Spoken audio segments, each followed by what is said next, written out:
Dans cette vidéo, nous allons voir comment créer un test fonctionnel mobile à partir d'une application iOS ou Android. Alors pour ce faire, à partir d'un scénario déjà enregistré avec le Cloud Netgear Mobile Recorder, directement dans la plateforme Cloud Netgear, sur lequel on va naviguer sur une application de shopping de skate. Alors pour voir rapidement ce que fait le scénario en live, je vais lancer une validation. Voilà, une fois que la validation est lancée, je vais cliquer sur cette icône là pour avoir un lien direct sur le stream de mon téléphone qui est en train d'exécuter le test. Donc là on voit qu'on a mis au panier un premier skate, qu'ensuite on va cliquer sur le panier, puis on va cliquer sur paiement, puis ensuite on va remplir l'ensemble du formulaire, champ par champ, my first name, my last name, l'email, numéro de téléphone, etc. etc.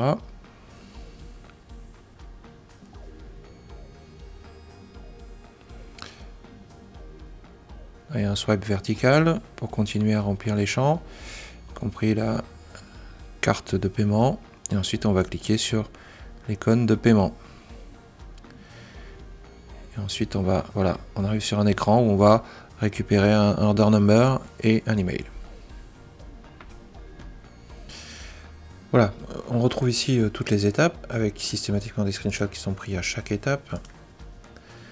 On peut voir l'ensemble du parcours du scénario avec le type first name, type last name, l'email, le numéro de téléphone, la carte de crédit. On tape sur le bouton Pay et ensuite on va stocker le order number dans une variable qu'on va nommer out order number. Ensuite, on va afficher cet order number sur l'interface de manière à être sûr de pouvoir afficher la valeur qui a été lue sur l'interface. Et on va faire la même chose avec l'email. L'email qu'on nous propose ici pour pouvoir ensuite être sûr que cet email correspond bien à l'email qui a été saisi initialement. Ensuite, on va afficher cet email, celui qu'on vient de lire sur l'interface, pour pouvoir le voir directement. Voilà, ça c'était les particularités de ce scénario de démo. Ce qu'on va faire ensuite, c'est qu'on va transformer les valeurs fixes en variables qui proviennent d'un dataset. Donc typiquement, lorsqu'on veut faire en sorte que le first name provienne d'une valeur qui va être injectée par un dataset, on va utiliser la syntaxe suivante qui est $_in, le nom de la variable. Donc ici on va l'appeler first name,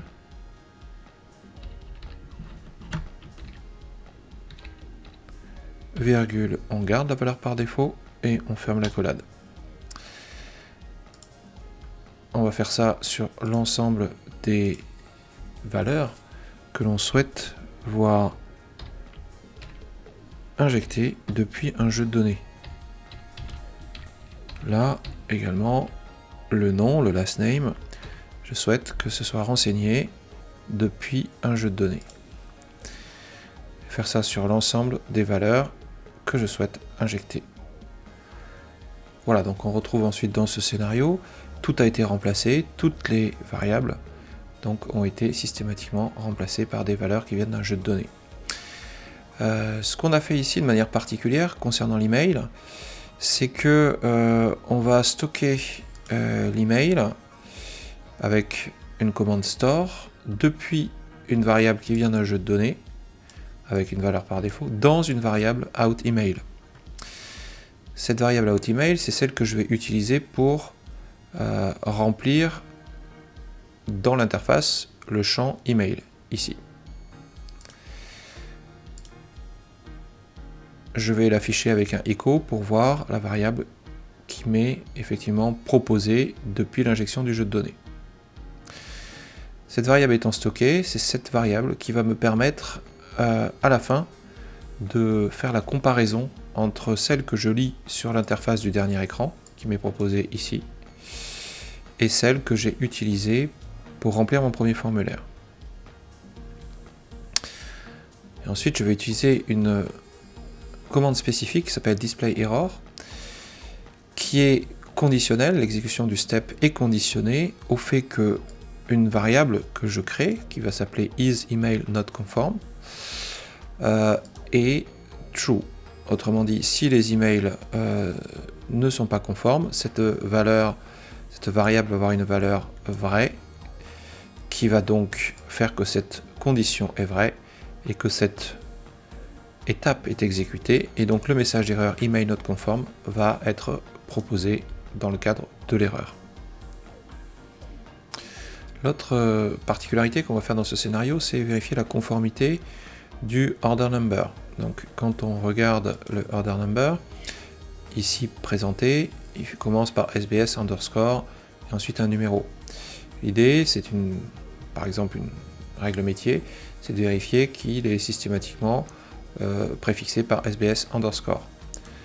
Et donc ceci va être fait avec les jeux de données, et ensuite on va, en fonction du résultat de la conformité, remplir une variable qui va être donc in is order number issue.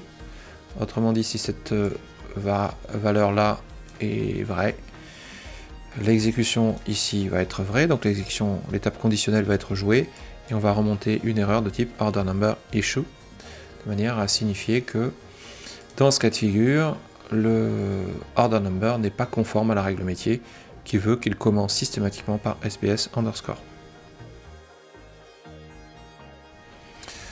On va également utiliser le jeu de données pour vérifier le fait que sur cet écran, l'écran du panier, le shipping ici soit gratuit ou pas. Donc là on voit qu'on a shipping free, donc on va lire le texte qui est écrit ici, ensuite on va le comparer à un jeu de données qui est injecté depuis une variable in qui va s'appeler inVerifyShippingPrice pour vérifier que le shipping est soit free, soit une valeur qui dépend du jeu de données, et la comparaison va être effectuée à ce stade.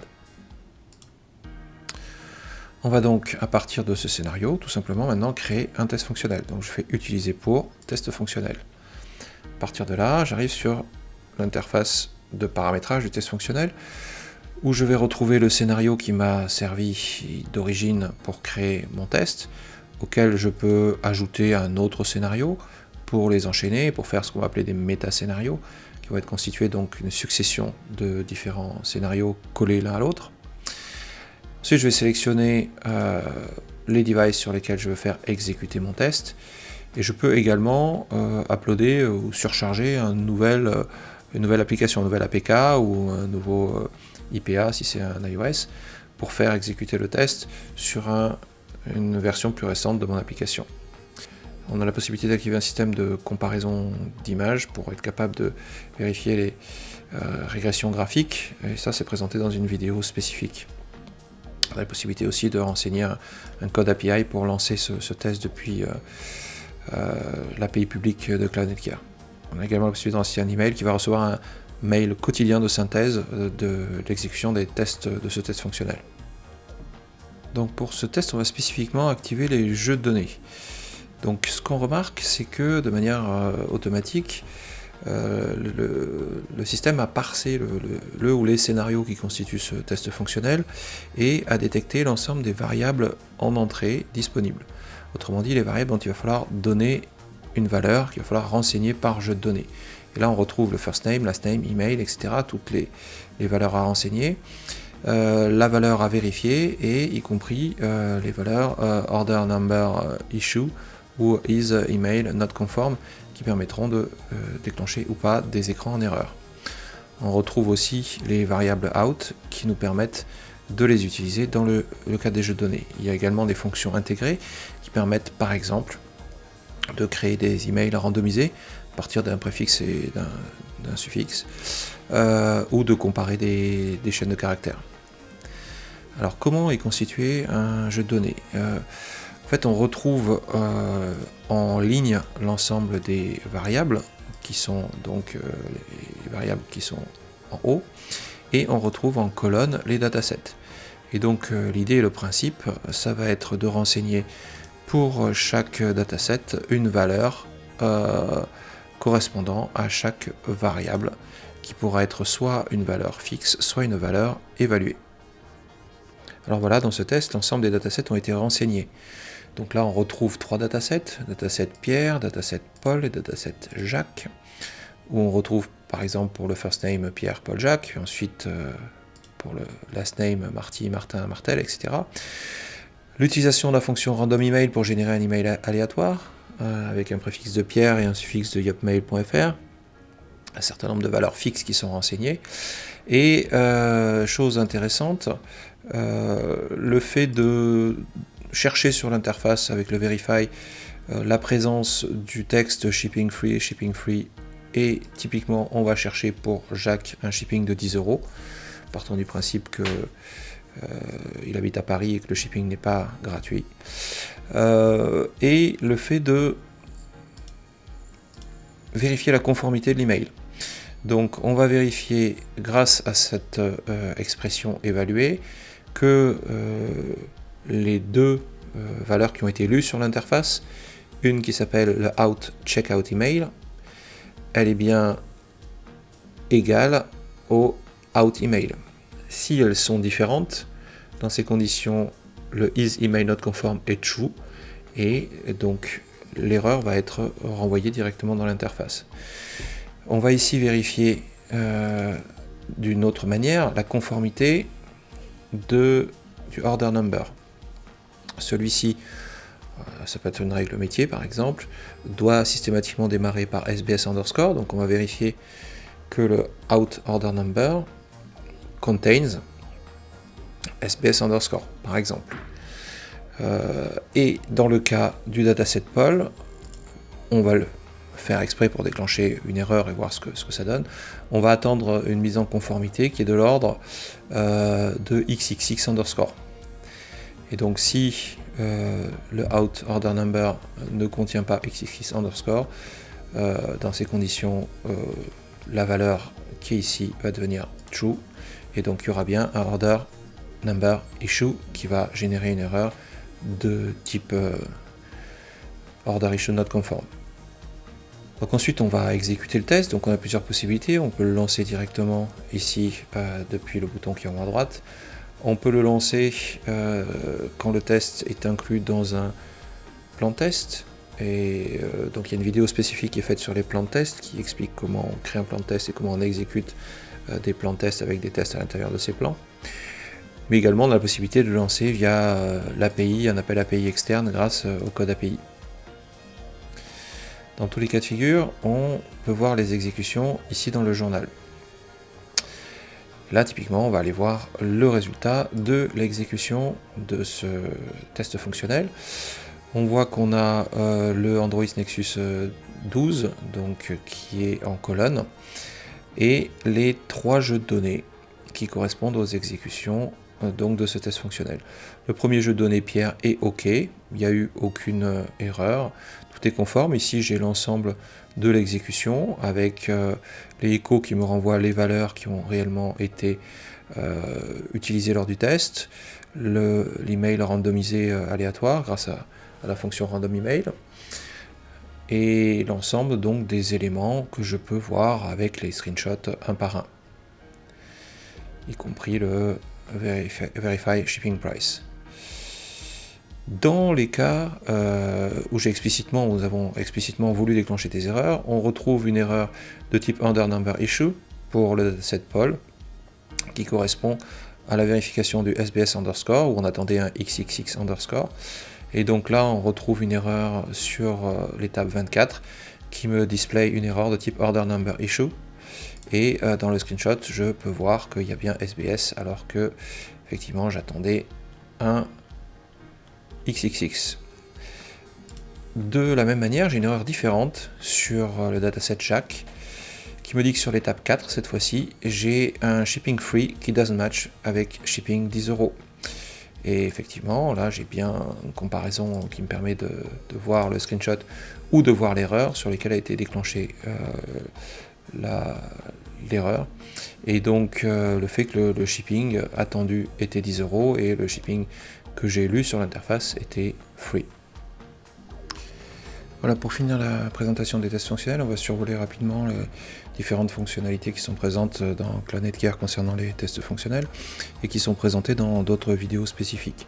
Donc typiquement la création de plans de test à partir de la suite de tests fonctionnels, le fait de pouvoir facilement créer des tags et taguer l'ensemble des tests pour ensuite retrouver ces tags dans les plans et être capable de filtrer les tests avec les tags, les mettre dans des groupes, typiquement ici un groupe mobile et un groupe web, qui vont être exécutés soit en parallèle soit en série, et on retrouve l'ensemble des plans de test qui sont disponibles avec des onglets.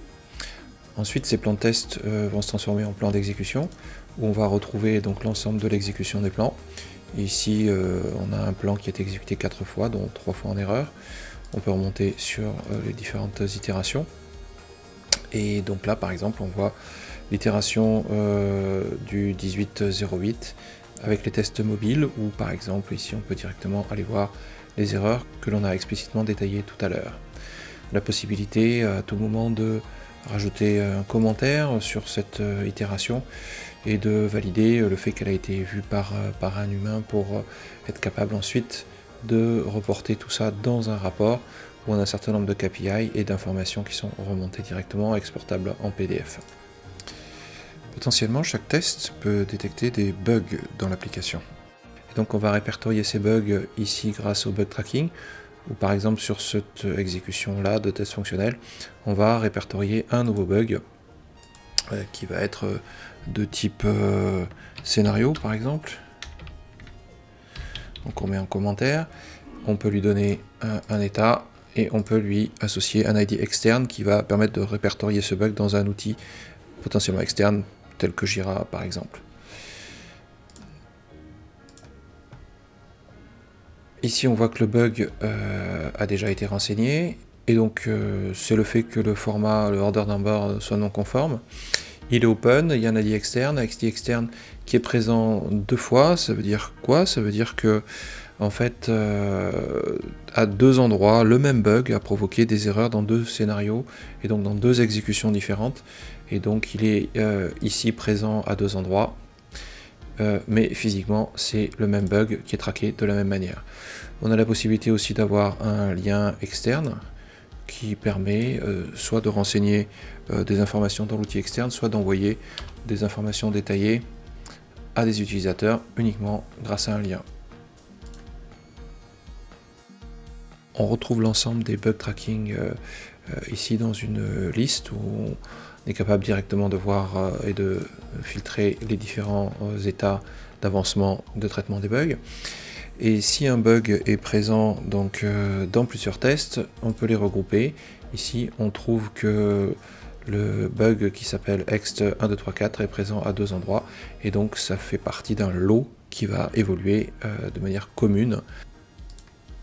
On a ensuite la possibilité, bien entendu, de voir l'historique d'exécution de l'ensemble des tests, où on peut voir ce qui s'est passé au jour le jour, avec des codes couleurs pour voir les différents tests qui ont été exécutés et le nombre potentiellement d'erreurs ou de tests OK. Ensuite, je vais juste présenter de manière très succincte la fonctionnalité de comparaison graphique. Ici, donc, on a paramétré un scénario pour que dans le cadre d'un test mobile, une étape soit particulièrement scrutée et déclenche une erreur si jamais il y a une régression graphique, ce qui est le cas ici, où on peut voir que le screenshot qui a été pris lors de l'erreur est à comparer au screenshot de référence avec une carte de chaleur qui permet de détecter les zones où il y a effectivement des différences. Donc on l'a fait de manière très volontaire pour montrer que le système est capable de détecter des changements ici de texte dans les parties concernées, mais également des changements de couleur ou typiquement des changements d'image qui ne sont pas facilement gérés par des verify ou des assert classiques. Et voilà ce qui conclut rapidement la présentation des tests fonctionnels mobiles.